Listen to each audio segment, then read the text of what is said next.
Tennessee quarterback Hendon Hooker has torn his ACL, and there's a lot to unpack with this. First of all, I want to make sure that we say this as clearly as possible.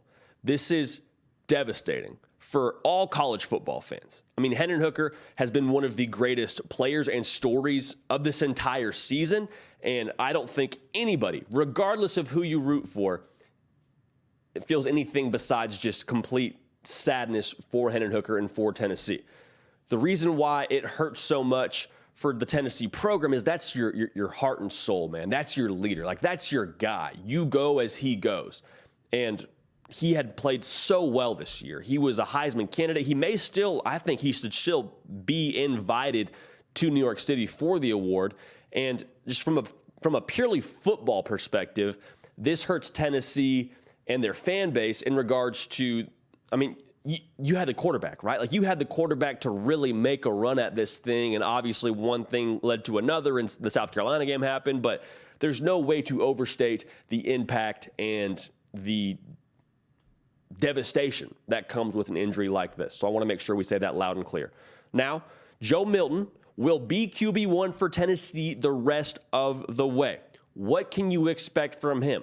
The first thing that I think Tennessee fans are going to say is, well, is he going to be Hendon Hooker? No, he's not going to be Hendon Hooker. Of course he's not going to be Hendon Hooker. There's only one of those.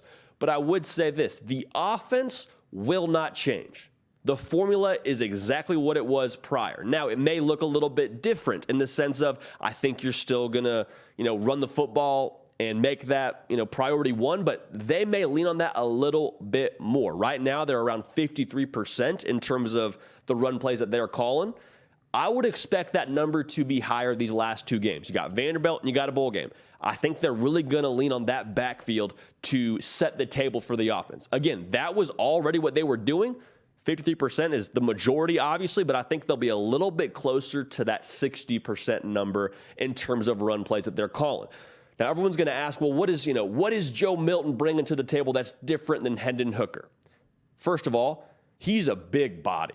6'5", 245 pounds. To put that in perspective, Cam Newton at Auburn was right around 6'6", 250. Am I saying Joe Milton is Cam Newton? No. I'm just saying if you want a comp, that's a nice ceiling to have or a nice comp to eventually get to. Joe Milton has a rocket arm. All right, he's a huge arm, and he's a huge body with a good athleticism to him. So you can call a little bit more downhill quarterback power. You can still have that quarterback run element, but it might look a little bit different than what you got with Hendon Hooker, okay?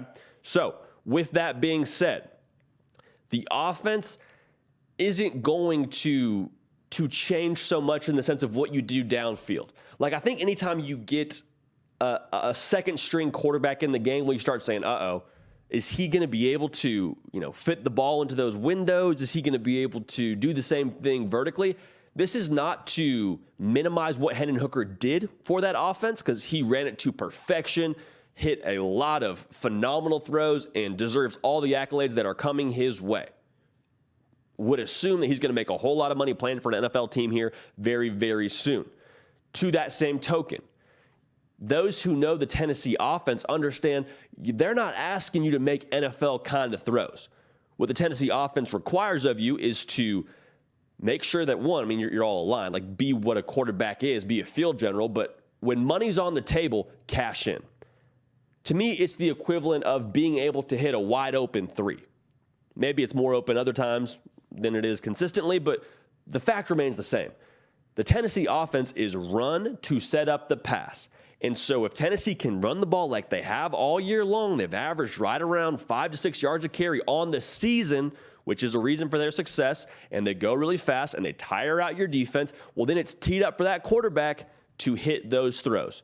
So the big key for Joe Milton is to be able to dial it in from an accuracy perspective and hit those guys downfield. Cedric Tillman, Jalin Hyatt, Brew McCoy. It is an embarrassment of riches for that receiving core and for this offense. So for Joe Milton, the main thing remains the main thing as it was for Hendon Hooker.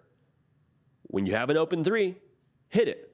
Because they're going to drive the lane all game long. They're going to run the football all game long and bring those safeties up, stretch those overhang players out, and when you have your matchup, capitalize. That's what this offense is predicated on. Does Hendon Hooker have an NFL caliber arm? I believe so. but you don't need an NFL caliber arm to still run this offense successfully and effectively. Now, will they score 48 a game these next 2 games? I'm not saying they can't. I'm just saying there may be a little bit less, production on that side, but I think the plan that I'm trying to communicate to you is still what it was before. All right, Josh Heupel is an offensive wizard, Hogwarts grad. Like, they're going to be in position to score points. Can you hit the open shot is what it comes down to. Now, even bigger than just what he has to do on the field, I think Joe Milton, for this program and for this locker room, has to be the steady hand. We said it at the beginning of this segment. You lose a guy like Hendon Hooker, you're losing your heart and soul of the program. Like, morale is low when anything like that happens, okay? That's obvious. I don't think that's novel analysis. So for Joe Milton, he has to come in there and create a calming presence. He has to be, like I just said, that steady hand for that locker room. He's not going to be overwhelmed. He's played some football before. He's been in the situation in terms of being the starter for Tennessee. Like, for Joe Milton, you don't have to be Hendon Hooker, but step in there and, be that leader. Because I think guys are going to follow Joe Milton, but Joe Milton needs to give them someone to follow, if that makes sense. But all that's to say, still a lot in front of Tennessee. Could finish the year with 11 wins with Vanderbilt and a bowl game. That'd be huge. And I know the expectations were making the playoff and potentially playing for an SEC title when you were playing Georgia earlier in the year, but don't get it twisted. 11 wins would be phenomenal in year 2 under Josh Heupel. Last time they won 11 games, 2001.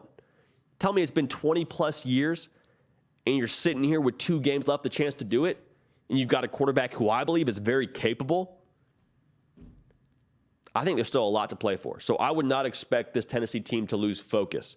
But again, for Joe Milton, hit the open shot and be that calming presence, be that steady hand for this program going forward.